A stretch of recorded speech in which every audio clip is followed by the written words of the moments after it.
Hey guys, friends, followers, welcome to McFarland's Corner. I'm Michael McFarland, the Lake Fork Guide. Um, I finally had a true week off where I shut off. It's been a goofy year, really roller coaster ride of everything for all of us. But I haven't been fishing the last week, since last Saturday. And I don't believe I gave you a report Saturday, so it's been a while. Okay. Um, we're going to give you a little Lake Fork rundown. Since I haven't been fishing, I'm also going to incorporate a few things that at least happened this week, some really unique stuff.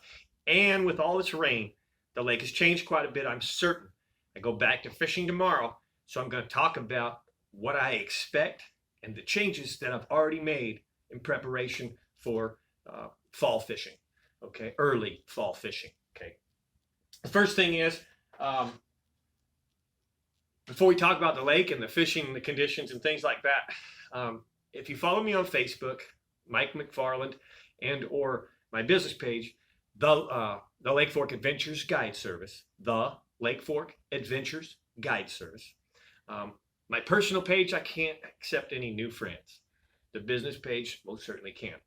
But if you were following it all, you saw that a couple days ago, the hitting machine, Mr. Eugene Lockhart, Dallas Cowboys linebacker, all-pro, incredible football player, NFL star, came to my home and fished my pond.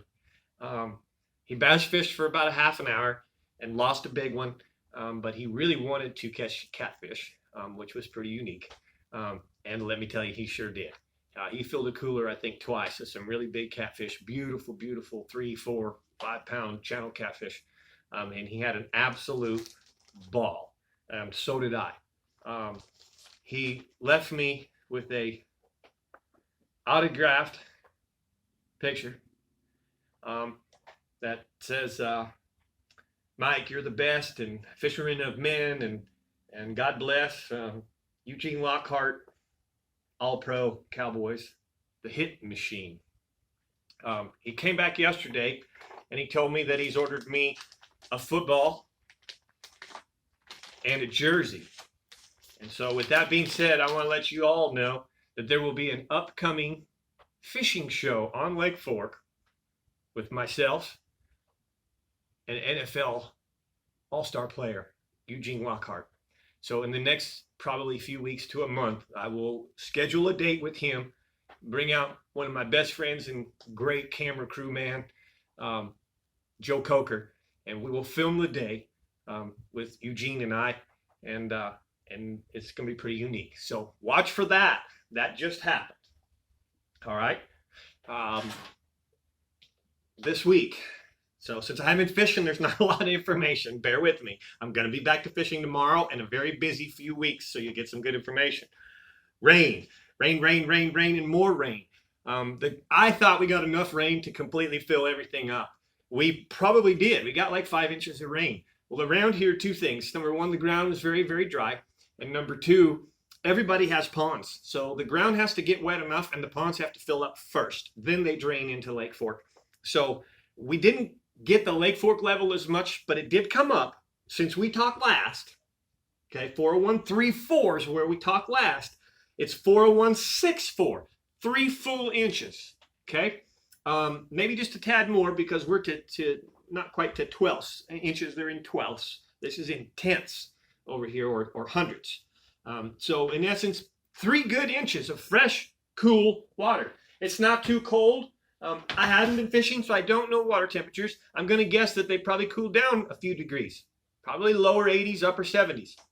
I very well could probably call a few peers or friends on the water, and I don't want to do that. I think that'd be disrespectful of them. I'll find out the water temperatures and everything when I fish tomorrow, and we'll give you another rundown tomorrow after we fish. But here's what I expect to see. The offshore fish will definitely pull up a little more shallow. The fish that were really, really deep will pull up, from the 20, 30 foot range to the 10, 12 range, 15 range. The fish that were 10 and 12 feet, those fish are in. The frog bite ought to be awesome. Okay, somewhere on that lake, I guarantee you there's a frog bite. and it's probably pretty expandable, meaning replicatable. And it's going to be vegetation oriented, probably the backs of the creeks, first place you start looking, lily pad areas, alligator grass or potato grass areas, anywhere you might have some duckweed, pepper grass, etc. Okay, I'm going to start with two different types of frogs. Number one's going to be my favorite, which is going to be a popping frog, like the Spro popping frog. I'm going to tie a knot that's probably a loop knot or a king sling. Google a king sling. It's the better of the two.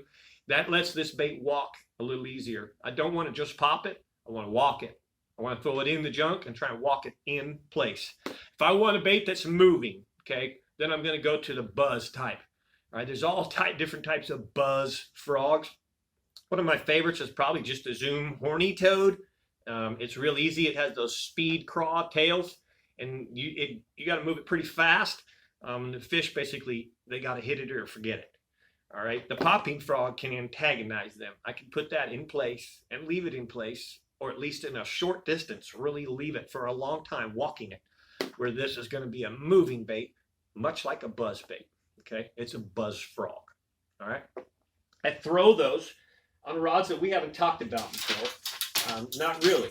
So my frog rods for now, I have not really perfected what I want as a frog rod.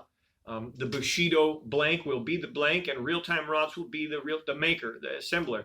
Right now I'm using the FS 7'8", 1225. I think this will actually be the rod. What I may want to do is just add the first three guides with double-tied guides. That gives me a little more backbone right here for pulling those fish out of the junk. Okay, but basically I'm going to throw my frogs on a Bushido real-time rod, McFarland's signatures added. Okay, 1225. It's an FS 7'8", 1225. Braided line, 40, 50, or 60 pound. I prefer the 50 or 60. On fork, I go 40 because sometimes I can switch to a rattle trap or a chatterbait on this rod as well, and that goes through the grass really good. Okay, popping frog, again, you're going to really make sure that you learn how to walk this. Don't just plunk it and boom, boom, plunk and pop it. The standard is probably just to pop the frog in the industry. Most of the pros have learned to walk this bad boy. Okay, by tying that loop knot or a king sling, it's a lot easier to walk it. All right, for the buzz frog, I'm going to use the exact same rod, this 7'8" FS 1225. I tie on a weighted hook. It's much like the underspin hook, but I want a weighted one. Okay, usually an 1/8 ounce is pretty good. Owner makes a really, really good underspin like this. We're going to talk about that in a minute. You just want that same hook without the underspin part. Okay, just a weighted hook. It's weedless that way. The Owner has the best screw lock, but that's how I'll throw the buzz frog. Right? If you can't find the weighted hooks, you can buy just a regular unweighted and attach some lead to it if you need to just make it keel right and keep that frog from flipping over. My prediction is tomorrow morning, first thing, we are going to go throw both types of frogs and find out which of the two they may want. The moving fast bait or the walking slow bait. Okay. Another thing that I'm going to be looking for is schooled up bass that are fattening up on shad. A lot of those deeper fish and the shad are going to start migrating in. As they come in, they're going to pull back up on these reefs, just like they did in the springtime. Just the reverse, very similar to a shad spawn. A lot of those shallow shell beds and those shad spawn areas, those fish will pull back up into. Okay, it's cool, it's fresh. They're fresh. We're back to the vixen, folks. I'm going to definitely guarantee there'll be some fish caught in the next 4 weeks on the vixen. All right? Walking bait. A walking bait of your choice. You can throw a bunch of different types. Saltwater spook is pretty cool. But I prefer the vixen. Catches the big fish. It calls them up from a distance. Gets their attention. Okay? I throw this now on another rod that I don't believe we talked a lot about. This is my reaction rod. This rod is perfected. I absolutely love it. Okay? It's a cranking rod. It's a big parabolic bend, but it's a 6 power.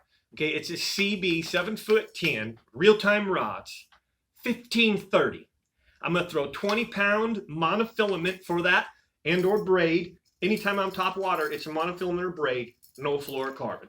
Okay, That's the rod, that's the line, that's the bait.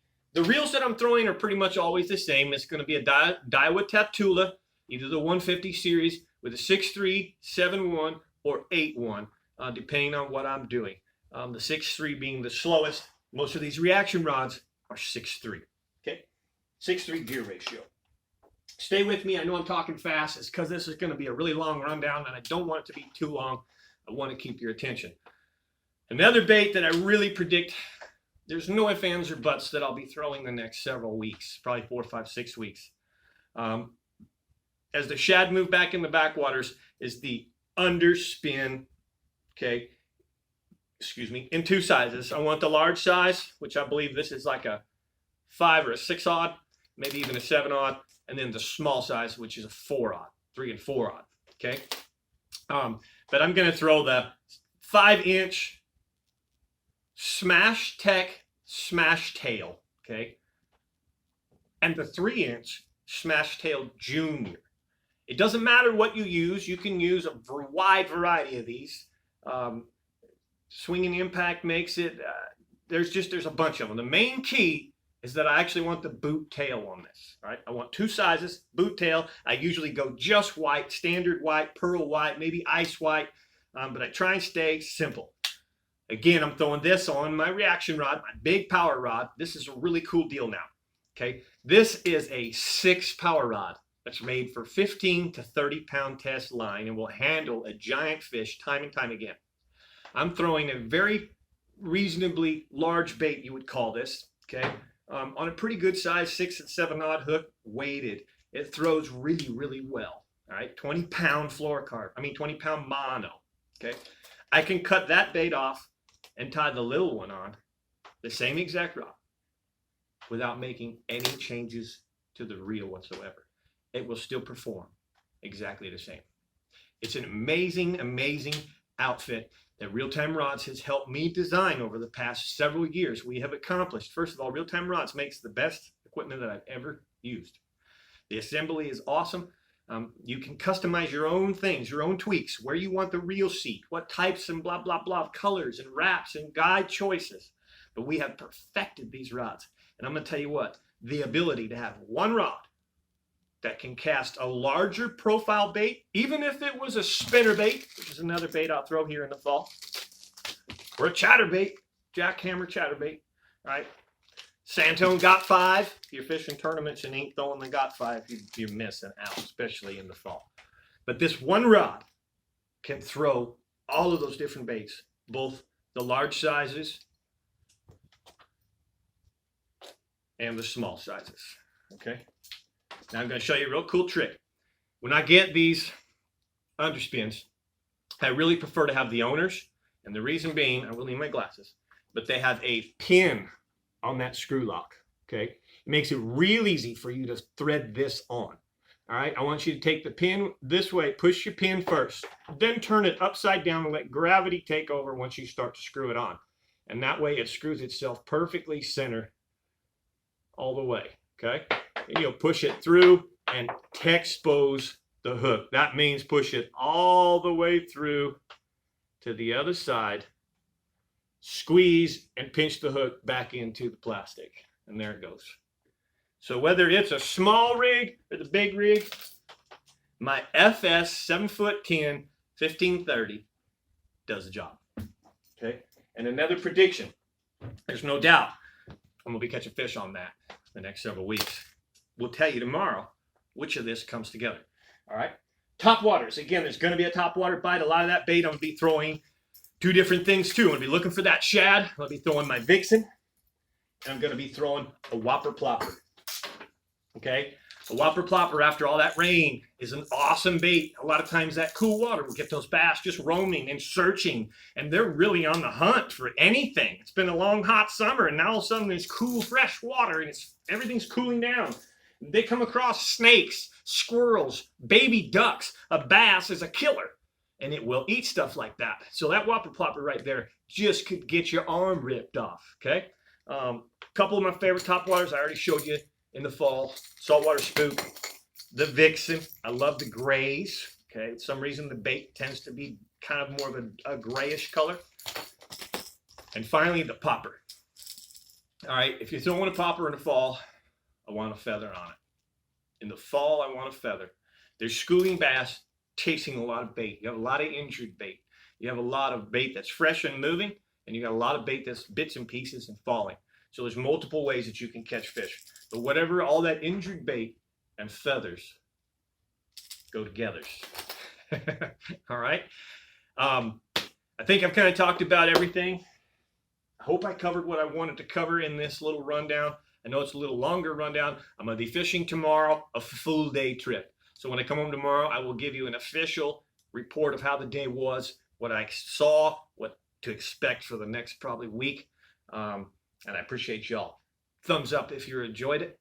Comment below. I really, really appreciate you guys and your patience on me and sticking in there. I'm Mike McFarland, the Lake 4 Guide, giving you a rundown.